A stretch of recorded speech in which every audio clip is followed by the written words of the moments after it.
Hi, welcome. My name is Kwabena. Welcome.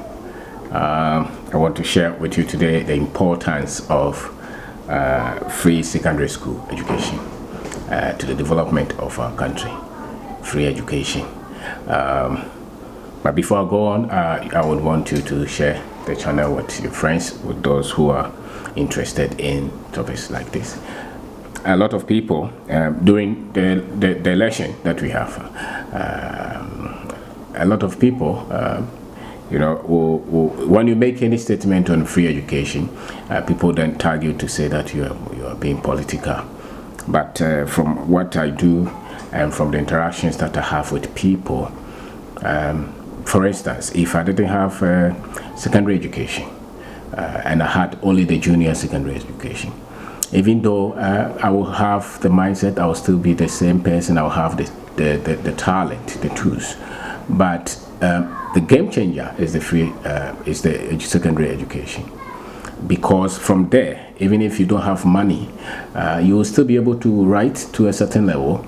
You will still be able to read and to a certain level, and you should still be able to do some few mathematics.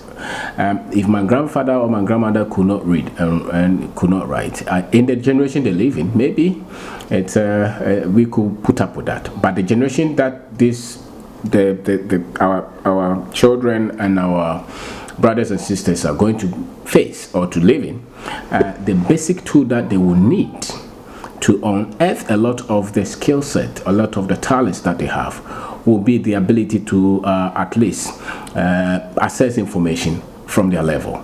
And I think one of the best things is for them to be able to read, to write, and to do mathematics. In our country, we use English to teach, even though we have our various languages that we speak at home and everywhere. But if you want a lot of data beyond the culture, beyond the country, it's not in our language. It's in English. It's in other languages. So if you are not able to go to school, it will be very difficult for us to read, to write, and to access a lot of this information. A lot of information is on the internet. If you don't have these skills, it will be very difficult. We employ young men and women, those who can read, those who can write, have a whole different approach to work than those who cannot read, who cannot write. So when people are debating to say that it doesn't matter, it's a huge game changer.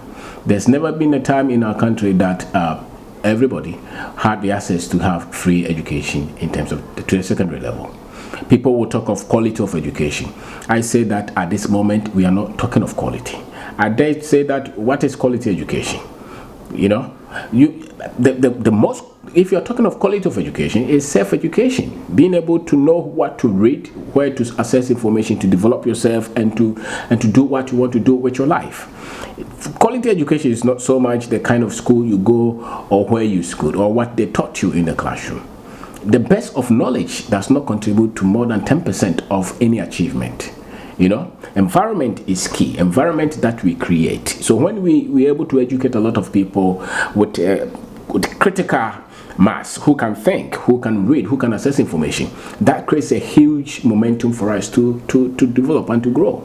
And so when people are talking of quality education, largely the kind of education that we are giving is European centric. It's a European centric kind of education. So I don't see the kind of education that we are giving in this world as quality from any institution. If that were true, then people who have gone to such schools that they say that is quality education should be the only successful people. And largely, it's not like that, because there is more to success and to achieving dreams than just this kind of school you go to. So I will not sacrifice educating the masses to what they call quality education. I would say that don't let anybody stay at home, even if you have to educate them under the sun, under the tree.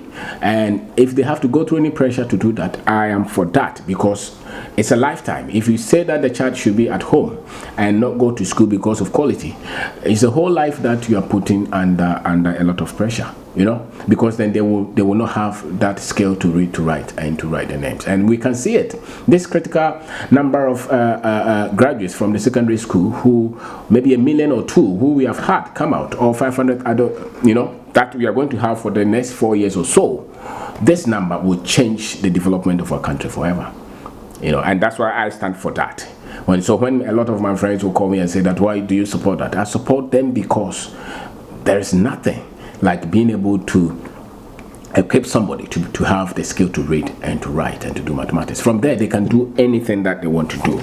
Yes, you can challenge it, but if we were to take it further, maybe after the critical mass that we have equipped to read, to write, to do maths, then we can look at the so-called quality.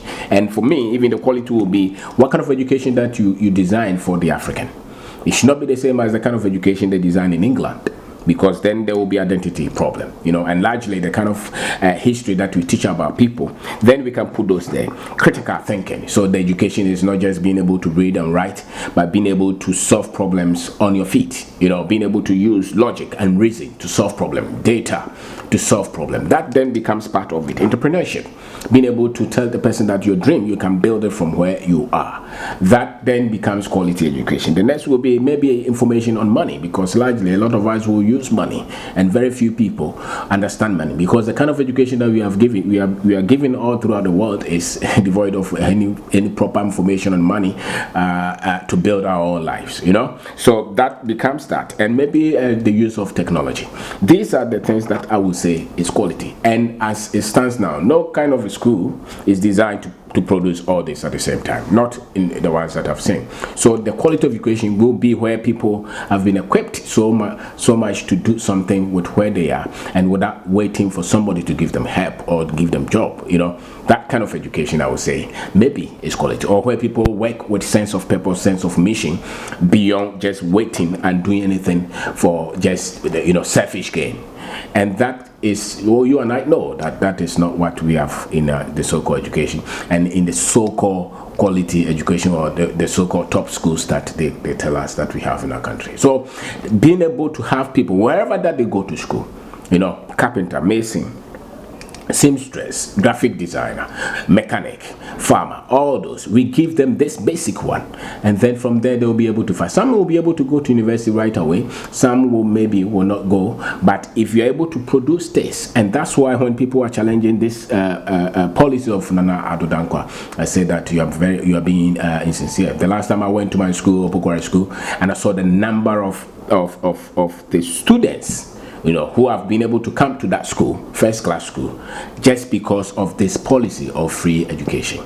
And it cuts across everywhere. Anybody from any village, any town could just come there, because the system is even, the system is fair, everybody has a fair chance. And parents cannot give this excuse that because my husband died, or because I lost my job, I could not push my child to school. Now everybody will have chance to go to school.